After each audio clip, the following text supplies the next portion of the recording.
con Pablo Violé. Yo te había hecho la pregunta, Pablo, antes de hacer la pausa, acerca de si en esta materia podían o no producirse sesgos. ¿Cuál es tu opinión al respecto?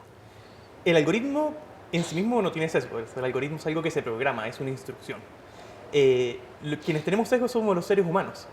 Entonces la pregunta es, aquí hay un asunto de cómo hay un aura de neutralidad cuando se trata de algo que es automatizado, cuando se trata de datos. La idea de que un dato no puede mentir, y un dato en sí mismo subjetivo es efectiva. Pero el hecho de elegir ciertos parámetros por sobre otros o elegir ciertos datos por sobre otros es una decisión humana.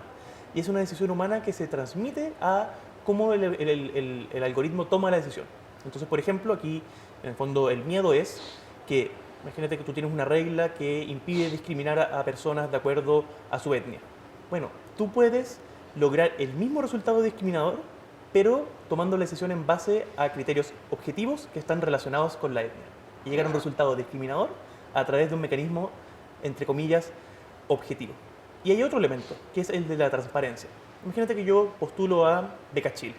Yo esperaría que al momento de postular, Beca Chile me diga, estas son las reglas, y esta es la razón por la cual tú fuiste aceptado o no fuiste aceptado de acuerdo a criterios objetivos. ¿Qué pasa en la materia de inteligencia artificial y en algoritmos? Que hay una barrera de opacidad que es la propiedad intelectual. Muchas veces los algoritmos están protegidos por secretos industriales, por derechos de autor, y por tanto este reclamo democrático, ciudadano, de transparencia. Imagínate que estamos hablando, por ejemplo, que se utilice inteligencia artificial para la entrega de un beneficio estatal. Bueno, ¿cómo sé yo que efectivamente me rechazaron por razones que eran legítimas o no eran legítimas? Y hasta cierto punto los abogados van a tener que empezar a prepararse para eso. O sea, el futuro del abogado es un abogado programador. Un Porque las, abogado programador. claro, ¿Qué porque las, quieres, qué quieres decir con eso? A ver, es interesante. claro, que hoy día los abogados no pueden quedarse en la idea de solamente entender los códigos y entender la jurisprudencia, porque hoy día cada vez más las políticas públicas, las tomas de decisiones, tanto en el mundo público como privado, van a tener que ver con algoritmos, van a tener que ver con toma automatizada, van a tener que ver con inteligencia artificial. Entonces los abogados al momento de objetar, producir políticas públicas o incluso litigar, van a tener que entender cómo esta tecnología opera al momento de ejercer su labor jurídica. Y eso va a ser un desafío muy grande entre los próximos 10 o 20 años. ¿Y cómo se enseña eso? Multidisciplinariamente. O sea, hoy día yo creo que lo estamos viendo en varias áreas.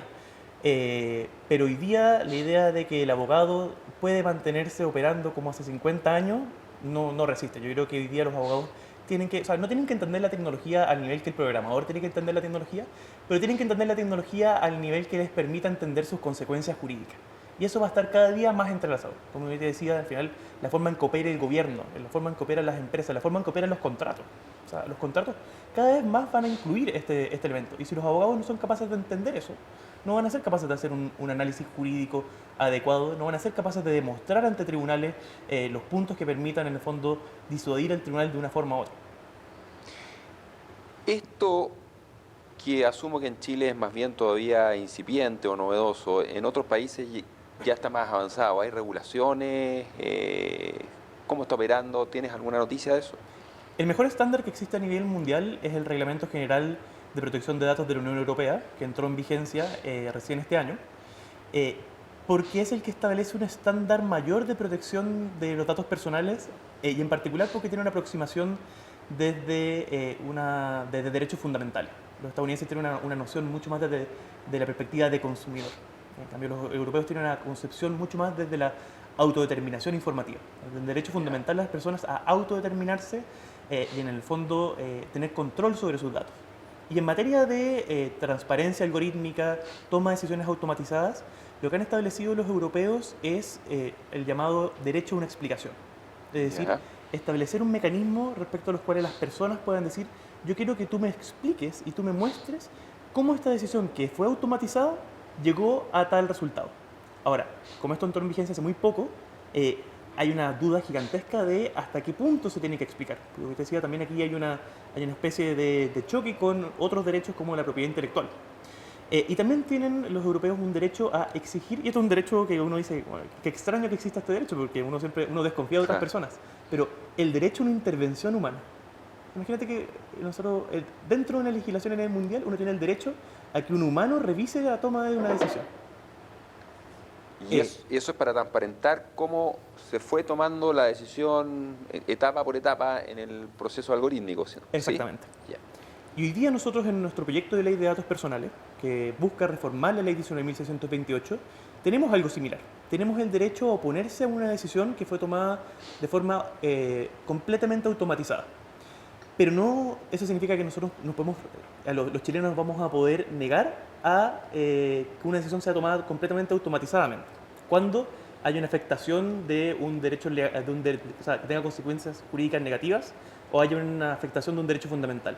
Pero no lo acompañamos con este derecho a que nos expliquen cómo se llegó al resultado final. Y ahí hay un problema de transparencia, porque cuando esto, efectivamente, políticas públicas empiezan a ser tomadas de esta manera, beneficios estatales empiecen a ser asignados a través de estos mecanismos, en el fondo las personas van a tener el derecho de decir, bueno, pero ¿cuáles fueron los parámetros que tú utilizaste? ¿Son esos parámetros objetivos? ¿Son esos parámetros democráticos? Al final del día, ¿es legítimo que, por ejemplo, haya un análisis de las redes sociales de una persona que opta a un crédito bancario? Es decir, ¿puede un banco decir, yo no te voy a otorgar un crédito por las opiniones que tú has dado en redes sociales? Hay una discusión que es, al final del día, de derechos de las personas, pero también de legitimidad casi democrática de cómo opera el sistema público, el sistema privado, el sistema financiero, y esos son desafíos que vamos a tener que enfrentar a través de una regulación de protección de datos personales que yo te diría que incluso la europea está quedando un poquito rezagada. Porque cuando tú hablas, más allá de la inteligencia artificial, cuando ya hablas de redes neuronales, es decir, cuando son sistemas que están descentralizados, tú no le puedes pedir una explicación ni a la persona que programa la red neuronal, ni a la red neuronal misma, porque no es un sistema que opere bajo una instrucción. Tú ingresas estadísticas, ingresas datos y lo haces chocar estadísticamente con resultados. Y eso te da correlaciones. Pero si te fijas, no hay un criterio razonal. O sea, la red no entiende cómo llegó a esa decisión. Solamente hay una correlación.